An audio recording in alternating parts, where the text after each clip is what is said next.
اعوذ باللہ من الشیطان الرجیم بسم اللہ الرحمن الرحیم.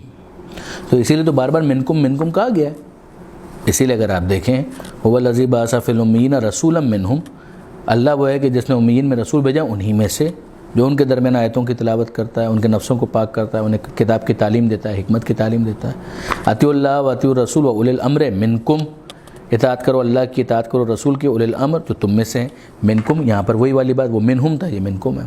لقد جاءکم رسول من انفسکم، یقیناً تمہارے پاس رسول آیا جو تم ہی میں سے ہے، تمہاری نفسوں میں سے ہے. عزیز علیہ ما عنتم حریص علیکم بالمؤمنین رؤوف الرحیم، تو یہ تو کہا گیا ہے.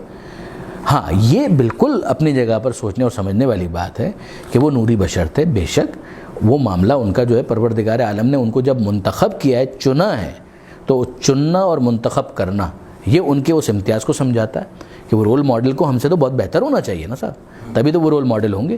ان کا معصوم ہونا بہت ضروری ہے، اس لیے کہ اگر ان کے اندر عصمت نہیں ہوگی تو ہر فعل جو ہے ڈاؤٹ فل ہو جائے گا کہ ہو سکتا ہے یہیں پر غلطی کر رہے ہیں، ہو سکتا ہے یہیں پر غلطی کر رہے ہیں، ہو سکتا ہے یہیں پر گناہ ہو رہا ہو. لہذا جو رسول ہوگا، جو نبی ہوگا، جو امام ہوگا، اس کے لیے ہم اس بات کے قائل ہیں کہ بہرحال جب وہ خدا کا انتخاب کردہ ہے، ان اللہ اصطفیٰ آدم و نوحا وآل ابراہیم وآل عمران علی العالمین، یقیناً اللہ نے چن لیا آدم کو، نوح کو، آل ابراہیم کو، آل عمران کو عالمین پر.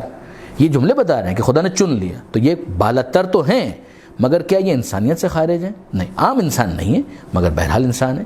ان کو بھوک لگتی ہے، ان کو پیاس لگتی ہے، یہ کھانا کھاتے ہیں، یہ پانی پیتے ہیں، ان کی فیملی ہوتی ہے، ان کی ازواج ہوتی ہیں، ان کی اولاد ہوتی ہے، یہ بھی گھر چلاتے ہیں، یہ بھی تھک جاتے ہیں تو سو جاتے ہیں.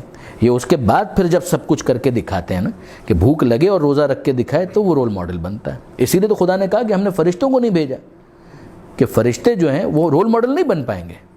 فرشتوں کا معاملہ یہ ہے کہ نہ اس کو بھوک لگتی ہے، نہ اس کو پیاس لگتی ہے، نہ اس کو نیند آتی ہے.